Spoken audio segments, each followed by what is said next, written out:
Pada malam itu, suasana di sebuah rumah di Texas tampak tenang seperti biasanya. Tidak ada yang menyangka bahwa beberapa jam kemudian rumah itu akan berubah menjadi lokasi penyelidikan penghilangan hidup yang mengguncang Amerika Serikat.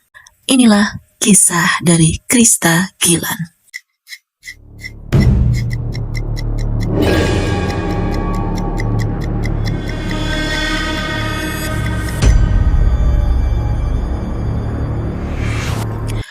Seorang wanita muda bernama Krista Gillan ditemukan tak bernyawa di dalam rumahnya sendiri.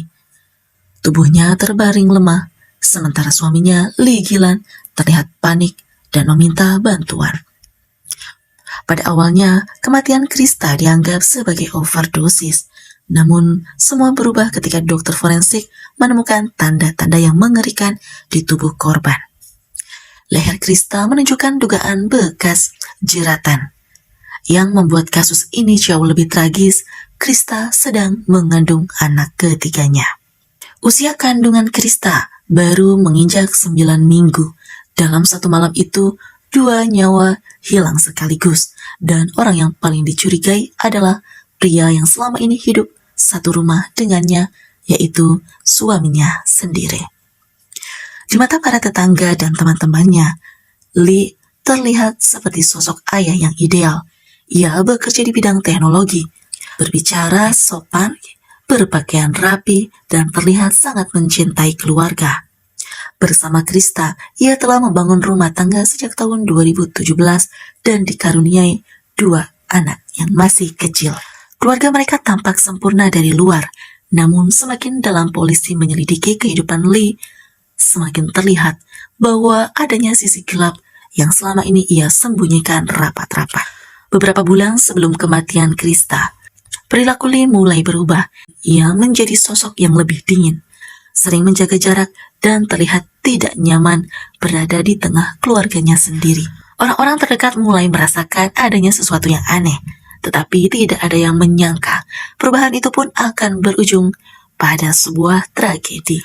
Penyidik kemudian menemukan aktivitas rahasia Lee di internet. Ia diduga menulis postingan sebagai anonim yang berisi tentang keluhan pernikahannya. Ia mengaku bosan dengan kehidupan rumah tangga dan diam-diam menjalin hubungan dengan perempuan lain. Di saat istrinya sedang hamil dan membesarkan kedua anak mereka, Lee justru diduga menjalani kehidupan dengan perempuan itu. Bahkan penyidik mengungkap bahwa Lee pernah memiliki hubungan dengan wanita lain di San Diego. Hubungan itu diduga berlangsung cukup lama dan masih berlanjut saat Krista kehilangan hidup. Perlahan gambaran tentang rumah tangga yang harmonis pun mulai runtuh. Beberapa hari sebelum Krista kehilangan hidup, orang-orang di sekitar Lee melihat perubahan sikap yang semakin mencurigakan. Dalam sebuah pesta keluarga, Lee terlihat sangat murung dan menjauh dari keramaian. Keesokan harinya, ia terlihat berada di sebuah bar di Houston dengan perilaku yang dianggap aneh oleh teman-temannya. Tatapannya kosong, gerak-geriknya gelisah, seolah ada sesuatu yang sedang dipikirkan. Lalu tibalah malam yang mengubah semuanya. Di hari yang sama saat Krista ditemukan tidak bernyawa, Lee diketahui membeli sebuah mobil baru tanpa sepengetahuan istrinya. Aktivitas itu membuat penyidik bertanya-tanya, karena hanya beberapa jam setelah pembelian mobil tersebut, panggilan darurat pun dilakukan dari rumah mereka. Saat tim medis tiba, Krista sudah tidak bisa diselamatkan. Dokter forensik pun kemudian menemukan indikasi kuat bahwa Krista tidak kehilangan hidup secara alami. Kasus ini pun langsung berubah menjadi penyelidikan untuk kasus penghilangan hidup. Polisi mulai menggali kehidupan pribadi Lee secara menyeluruh. Mereka menemukan dugaan perselingkuhan, masalah rumah tangga, hingga perencanaan meninggalkan kehidupan lamanya demi kehidupan barunya. Jaksa menduga Lee ingin memulai hidup baru tanpa tanggung jawab kepada keluarga yang selama ini mengikatnya. Namun perceraian pun dianggap bisa menghancurkan citra dan kehidupannya di masa depan. Dan di titik itulah penyidik percaya bahwa tragedi ini bukan sekedar emosi sesaat. Beberapa hari setelah Krista meninggal dunia, Lee mulai berbicara tentang keinginannya meninggalkan Houston. Ia ingin kembali ke kampung halamannya di South California. Namun polisi bergerak lebih cepat. Lee akhirnya ditangkap dan didakwa atas penghilangan hidup istrinya serta bayi yang masih berada di dalam kandungan. Kasus ini pun langsung menarik perhatian nasional. Publik marah ketika mengetahui Lee diizinkan untuk bebas dengan jaminan sebesar $1 juta sambil menunggu persidangan. Lee hanya diwajibkan untuk mengenakan alat pelacak di pergelangan kakinya. Keputusan itu pun kemudian menjadi sangat fatal. Saat bebas, Lee ternyata diduga mulai menyusun rencana untuk pelarian. Polisi pun menemukan komunikasi percakapan antara dirinya dengan wanita yang diduga selingkuhannya tersebut.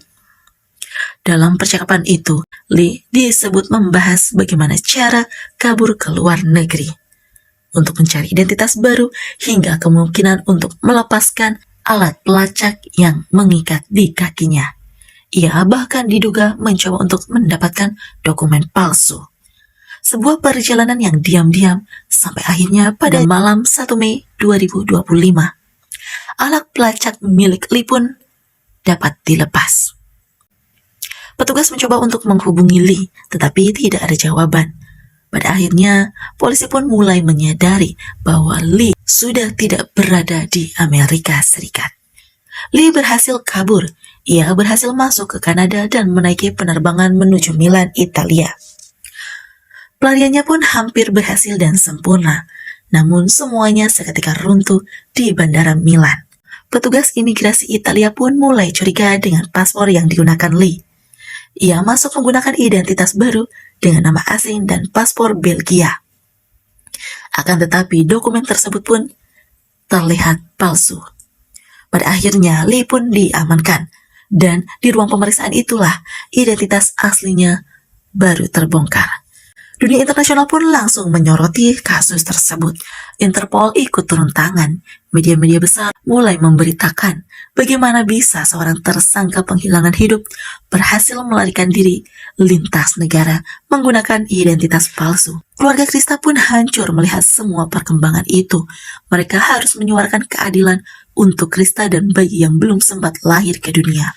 Berkat dukungan publik yang mengalir deras, banyak orang yang merasa kasus ini bukan hanya tentang penghilangan hidup, tapi tentang pengkhianatan paling kejam di dalam sebuah institusi. Sementara itu, tim pengacara Lee pun mencoba untuk membangun pembelaan. Mereka menyatakan bahwa pelarian tersebut dilakukan karena ketakutan, bukan karena merasa bersalah. Mereka juga mencoba untuk mempertanyakan penyebab kematian Krista. Namun bagi banyak orang, pelarian menggunakan identitas palsu justru semakin memperkuat dugaan bahwa Lee berusaha menghindari tanggung jawab atas istrinya. Pada akhirnya, kini Lee Gillan menghadapi berbagai dakwaan yang berat termasuk penghilangan hidup dan pelarian dari proses hukum internasional. Ia terbukti bersalah dan terancam hukuman penjara seumur hidup. Kasus ini pun menjadi pengingat bahwa terkadang bahaya terbesar bukan datang dari orang asing, melainkan dari seseorang yang hidup satu rumah dengan kita. Semoga kita bisa mengambil hikmah dari peristiwa ini.